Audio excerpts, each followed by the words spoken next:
Selamat malam pemirsa, saya Miftah Rizky melaporkan untuk Unila TV. Saat ini saya sedang berada di Gedung Dewan Kesenian Lampung PKOR. Hari ini tepatnya Minggu 22 Desember 2024 tengah berlangsung pagelaran musik Nusantara dengan tema Astafarna Nusantara yang diselenggarakan oleh Ikatan Mahasiswa Pendidikan Musik Universitas Lampung. Kegiatan ini terlaksana sejak pukul 19.30 waktu Indonesia Barat, diawali dengan sambutan oleh Ketua Pelaksana Narmana Vinda, Kurator acara Dito Esa Ramanda, dan juga dosen pembimbing mata kuliah, yaitu Bapak Erizal Barnawi, SSN MSN. Dapat diinformasikan pemirsa bahwasannya musik Nusantara disajikan oleh 8 penyaji musik yang merupakan mahasiswa pendidikan musik Unila tahun 2023. Musik Nusantara yang disajikan berasal dari masing-masing asal daerah para penyaji, antara lain Lampung, Bengkulu, Batak, Jawa, Sunda, dan Padang. Acara ini diselenggarakan untuk memenuhi 3 mata kuliah pendidikan musik, antara lain peminatan penyajian musik Nusantara, tata kelola pagelaran musik, serta mata kuliah kurator event musik. Kemudian pada pagelaran ini diakhiri dengan parade dan sesi foto bersama. Ya, terima kasih. Saya Erizal Barnawi, dosen Prodi Pendidikan Musik, menganggap bahwa musik tradisional ini adalah suatu kepercayaan kita, kepemilikan kita yang memang harus kita terus lestarikan.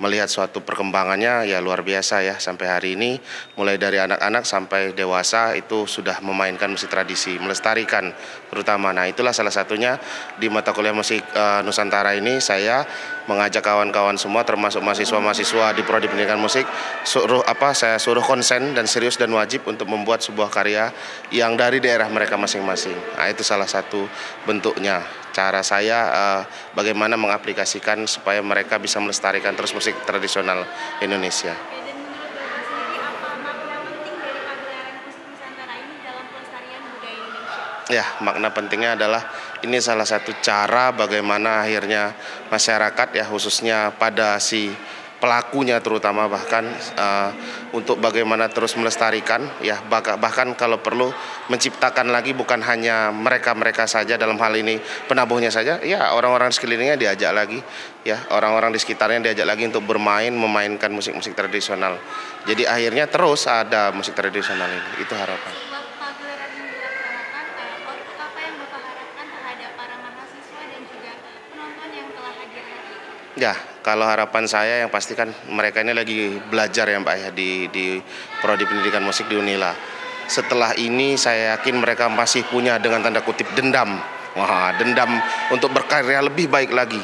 Berkarya lebih baik lagi dan itu yang saya harapkan untuk akhirnya nanti mereka menjadi tokoh-tokoh. Ya, tadi kita sudah bisa melihat ada dari Sumatera Utara, ada dari Padang, ada dari mana tadi Bengkulu ya, terus Lampung, Jawa juga ada kan, Jawa Timur, Jawa Barat ya ada juga.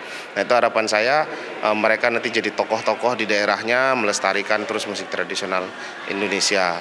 Dan ya penonton pun juga sama. Saya yakin mereka hadir di sini bukan hanya mensupport si penampil, tapi juga ada penonton-penonton yang memang tadi saya lihat memang mau meriset ya, mau mengamati yang Mbak bilang di pertama tadi apa sih perbedaannya. Saya lihat juga banyak senior-senior dan alumni-alumni yang hadir melihat dulu saya seperti apa ya. Nah sekarang adik-adik saya kayak gini. Wah ini ada perbedaannya nih. Nah di situ letak akhirnya adanya satu proses ekosistem yang menarik menurut saya, di mana akhirnya ada satu evaluasi dan juga untuk pengembangan lebih baiknya lagi. Itu yang proses saya lihat tadi dalam pertunjukan. Nah, untuk proses pastinya rumit ya Kak, karena kita per divisi juga ribet, pasti punya masalah masing-masing.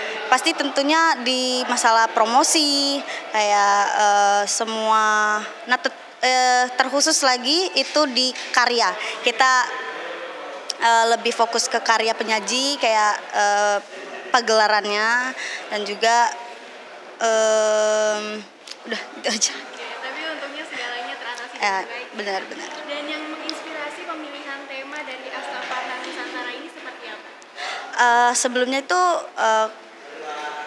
nggak terpikirkan kalau ini mau Astafarna Nusantara, tapi karena kita melihat ada 8 karya yang bakal ditampilin sama penyaji musik itu, jadi kenapa nggak kita ambil dari bahasa Sanskerta yang artinya itu 8 elemen ataupun 8 musik yang berbeda-beda gitu.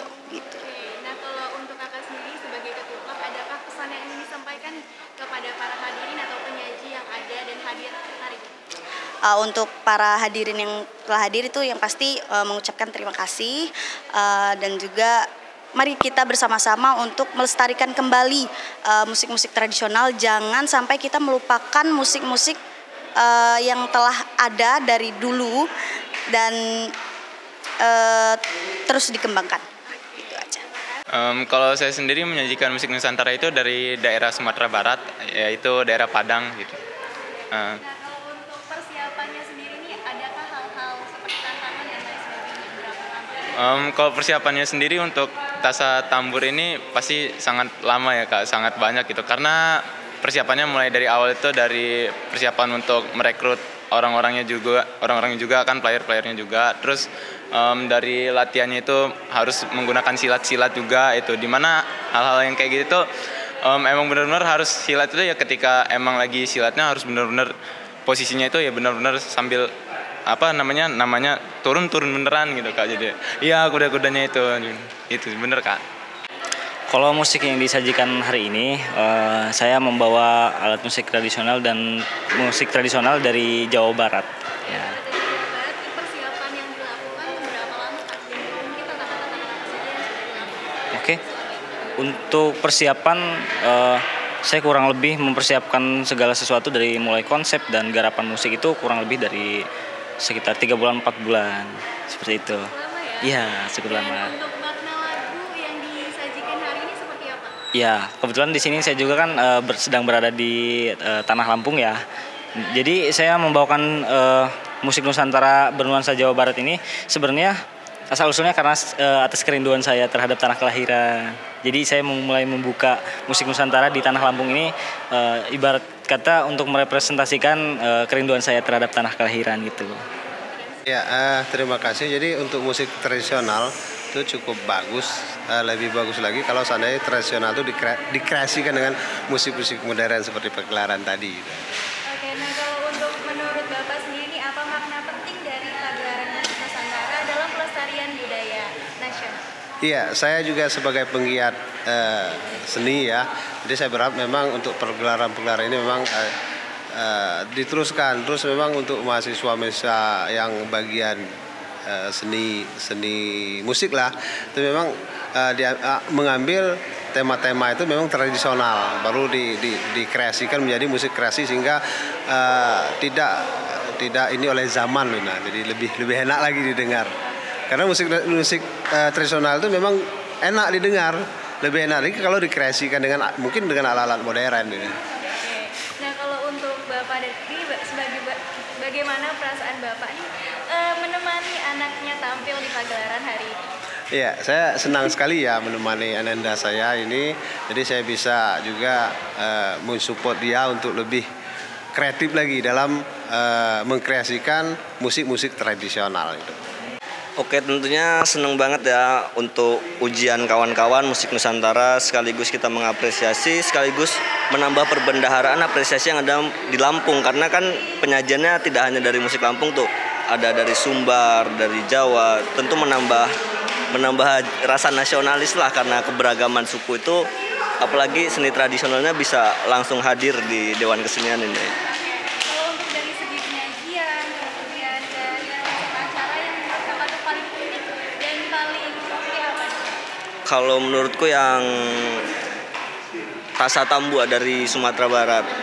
Karena selain dia walaupun judulnya musik, tapi di situ kan ada gerakan tarian, ada narasi di situ. Dan karena ada atraksi budaya juga di situ sebagai pecah piring. Jadi ketika kita bilang musik Nusantara itu tidak bisa lepas dari kebudayaan gitu, dan unique selling point-nya di kayak seperti ritus, seperti menginjak-injak piring gitu. Mungkin itu dari saya. Untuk Kakak sendiri ada nggak sih pesan yang ingin disampaikan kepada para penyelenggara pagelaran hari ini?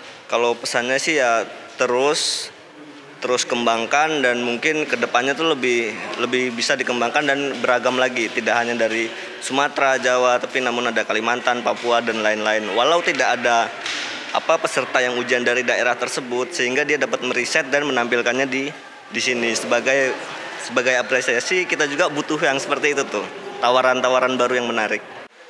Demikian informasi yang dapat saya sampaikan. Saya Miftah Rizky beserta kru yang bertugas melaporkan untuk Unila TV.